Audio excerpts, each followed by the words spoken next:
Bueno, primero yo creo que sea necesario decir bien lo que se entiende por diversidad, porque de pronto la gente entiende diversidad como eh, el reconocimiento de la pluralidad de culturas, de formas de vida, pero creo que para mí la diversidad es a la vez una ocupación de territorios diferenciados.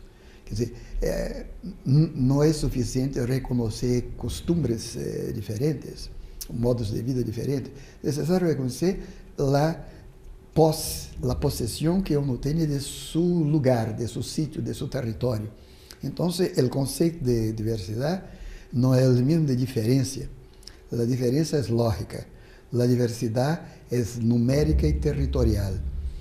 Então, yo creo que si uno se atiene a una posición de pura mirada, cinematográfico, ¿no?, sobre las diferencias de vida, de pueblo, eso no es verdaderamente una diversidad, es un reconocimiento de una supuesta diversidad. La diversidad es agenciamiento, es empoderamiento de los diferentes por recursos de comunicação, recursos econômicos ou financeiros. Então, quando você me pergunta sobre a diversidade, eu creio que para ligar isto ao cine, por exemplo, seria necessário ver que possibilidades têm os diversos de fazer eles mesmos uma produção autônoma. Esse é o que os americanos chamam agency, agenciamento. Então, eu não vejo muita diversidade na produção cinematográfica. Eu creio que seria necessário ensinar, seria necessário compartilhar para que a diversidade se produza. Isso quer dizer uma certa difusão de tecnologia e difusão de recursos para que a diversidade não seja um simples objeto de mirada do outro, seja uma ação autônoma de produção.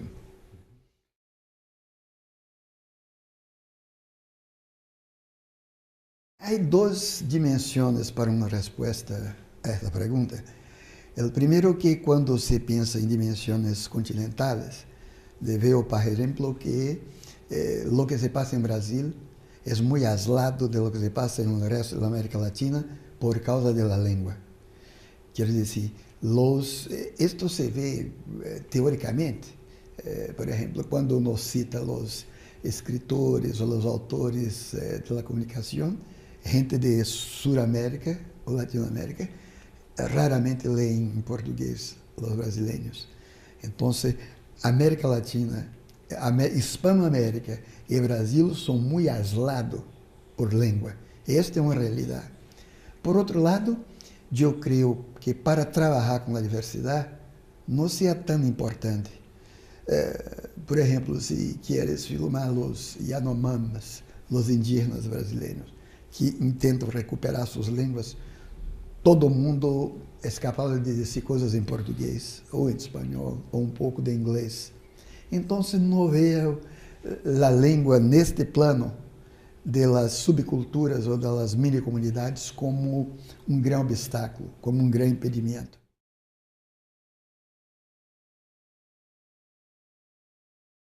Sim, eu creio que é possível e é necessário.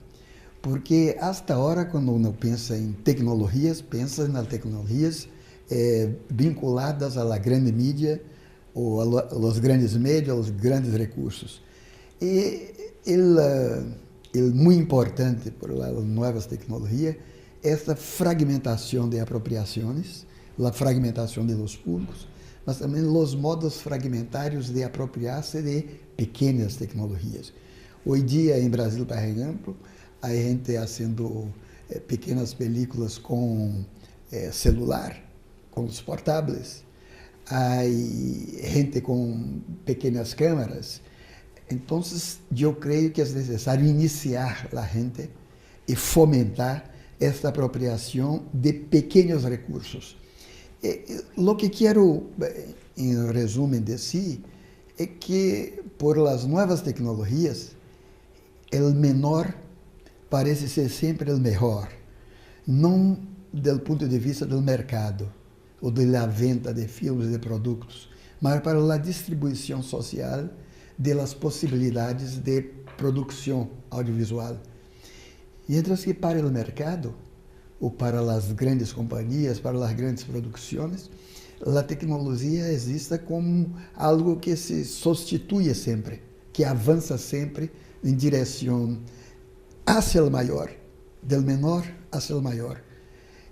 Enquanto que para o universo, os pobres, a gente da periferia da cidade, eu creio que é necessário valorizar o menor, porque eu me apoio neste caso na teoria de Milton Santos, grande geógrafo brasileiro que conheci bem, o francês Michel de Certeau, que vê na pobreza, que vê na precariedade, a possibilidade de se pensar autonomamente desde as classes baixas, desde os pobres.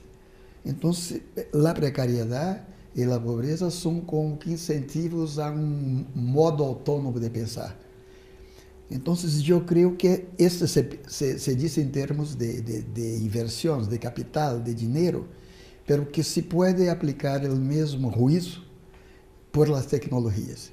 Quer dizer, fazer, produzir e pensar tecnologicamente não desde arriba, mas desde abaixo hasta arriba.